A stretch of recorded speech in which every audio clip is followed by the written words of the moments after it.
Shortly after a meeting with the French investor, the head of LVMH, saying something similar, that he is confident that all of his cabinet choices, despite controversies with a few, will all get through. Wednesday is going to be like a blitzkrieg of them.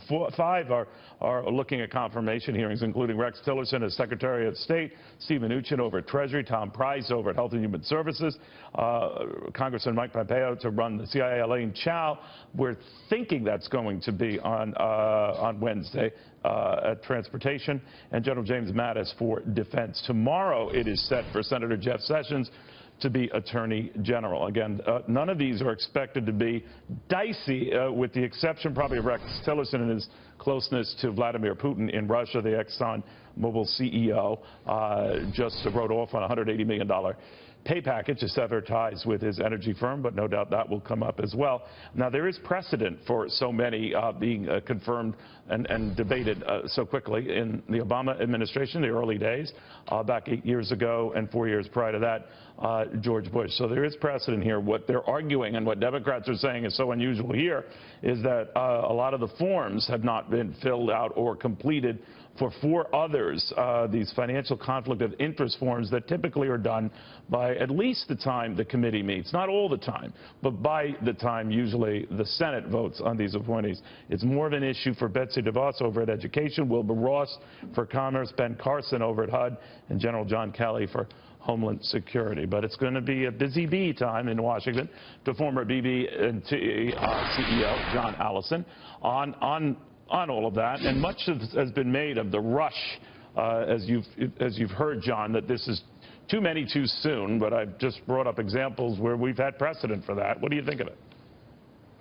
Yeah, I think that it's appropriate to move on, and I think this shows that the administration has a lot of energy, which is a good thing. And I actually think the fact that a lot of these people are very successful people is a really good change, and that they're business people in many cases, because the Obama administration generally didn't have those as successful people, and it didn't have business people. And I think that's part of the positive perception in the market, a change in the kind of leadership we have in these key positions. You know what's interesting to me, and it could be just me reading into it, John, but he made a big deal meeting with you because you were Big Cheese, former BB&T CEO, former Cato president, likes to show that off and show you off, and saw that with Jack Ma of Alibaba and the head of the French conglomerate LVMH.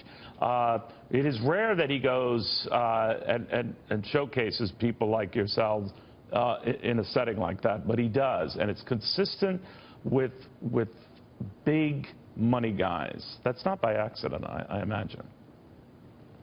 Yeah, I think it is big money people, but it's generally people that have been very successful, and it's people that also have met a payroll. You know, if you look at the Obama administration, almost nobody had actually made a payroll. It had to have discipline and control of expenses. So, and I think it's a message to the business community is that, you know, the administration will be more supportive of business, lower taxes, less regulation. And, of course, he's asking for business to be more supportive by creating jobs in the U.S. I think, you know, forcing businesses to make bad decisions is not good, but creating an environment where businesses want to stay here, where they're, you know, nurtured and positive, that's going to create a lot of jobs. Then again, his record isn't impeccable. I mean, he met with Kanye West, so you can't be hitting out of the park every time.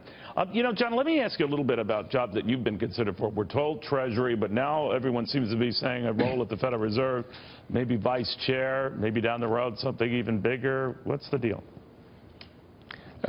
Neil, I have talked to the administration, the future administration, about a number of jobs, but I hadn't made a decision. A lot of it would depend on the actual concrete circumstances. I spent 3 years in Washington running Cato, and I'm not enthused about going back into that environment. And one of my gut level issues is, can you really change the bureaucracy? You know, it's easy for somebody like Obama, who wants more government, to get more government bureaucrats to take more power. That'd be vice chair of the Fed. That leads to nice things. I think Janet Yellen had that job.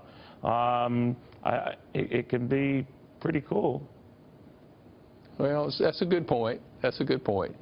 You know, again, it depends on the job. Okay, but would a Fed job interest you? It would depend on what happens with Janet, because Janet and I are not aligned in terms of Fed policy, and that would be a tough challenge.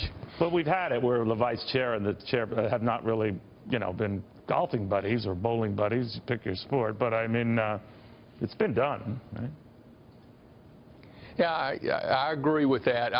I'm fairly, I think the Fed's done a lot of damage to the economy. I think it needs a radical level of discipline that it doesn't have. It doesn't need to have the discretion. And that's a really significant change from where the Fed is today. And how you could actually implement that, I debate in my own mind. John, finally, you talk about the Fed and all. Just a mug's game. I know I ask guests of all stripes this question. We're ending the Obama years in less than a week and a half. Where do you think we'd have been in the markets, in the economy, without the Federal Reserve keeping rates at roughly zero for all these years? Yeah, I actually think we'd have been better off. I think really? The Fed has actually resulted in misinvestment. It's encouraged companies to buy back stock instead of to invest in the future because they could borrow money at very low interest rates. I think that it's not been a positive factor. I think normal interest rates result in more rational investments. And there's a lot of history that suggests that's true. Now, should they have done something in the middle of the crisis? Yes. But after that, I think they should have normalized much faster than they did. And also, this is technical, but they were printing money very rapidly. Simultaneously, they were tightening the ability of banks to make loans. And what that's done is shift resources into large businesses at the expense of small businesses. And that's not good from an economic perspective. And remember, people don't realize this, but 90% of the money is private money.